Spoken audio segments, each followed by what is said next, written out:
दोस्तों, आज हम बात करेंगे श्रीमद् भगवद गीता के कुल अध्यायों और श्लोकों के बारे में, जो न केवल एक धार्मिक ग्रंथ है बल्कि जीवन जीने की कला भी सिखाता है।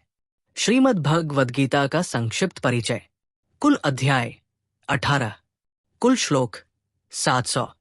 ये ग्रंथ महाभारत के भीष्म पर्व का हिस्सा है, जिसमें भगवान श्री कृष्ण ने अर्जुन को युद्ध भूमि में धर्म, कर्म, आत्मा, योग और मोक्ष का दिव्य उपदेश दिया। अध्यायों के नाम और विषय। अध्याय संख्या 1, अर्जुन विषाद योग, श्लोकों की संख्या 46। अध्याय संख्या 2, सांख्य योग, श्लोकों की संख्या 72। अध्याय संख्या 3, कर्म योग, श्लोकों की संख्या 43। अध्याय संख्या 4, ज्ञान कर्म संन्यास योग, श्लोकों की संख्या 42। अध्याय संख्या 5, कर्म संन्यास योग, श्लोकों की संख्या 29। अध्याय संख्या 6, आत्मसंयम योग, श्लोकों की संख्या 47। अध्याय संख्या 7, ज्ञान विज्ञान योग, श्लोकों की संख्या 30।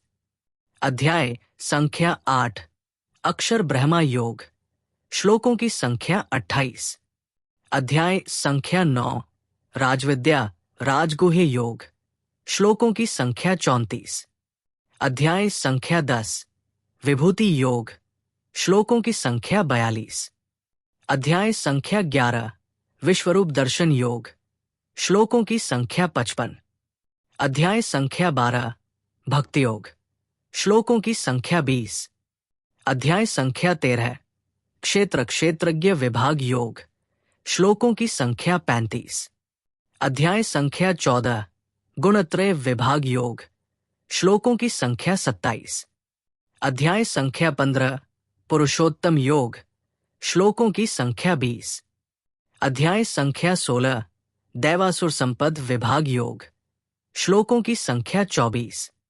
अध्याय संख्या 17, श्रद्धात्रय विभाग योग, श्लोकों की संख्या 28। अध्याय संख्या 18, मोक्ष संन्यास योग, श्लोकों की संख्या 78, जिसमें श्री कृष्ण ने 574 श्लोक बोले, अर्जुन ने 85 श्लोक बोले, संजय ने 40 श्लोक बोले, धृतराष्ट्र ने केवल 1 श्लोक बोले। ये केवल 700 श्लोकों का ग्रंथ नहीं है, बल्कि युगों युगों से हिंदू सनातनियों द्वारा पूजित एक महाग्रंथ है। श्रीमद् भगवद गीता न केवल एक युद्ध भूमि पर अर्जुन को दिया गया उपदेश है, बल्कि ये हर युग के मानव के लिए जीवन का मार्गदर्शन है।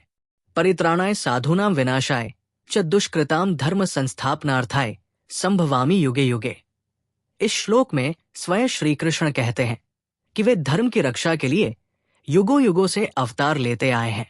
यही कारण है कि गीता को सनातन धर्म का हृदय कहा जाता है, जो हर पीढ़ी को कर्म, भक्ति और ज्ञान का संतुलन सिखाता है।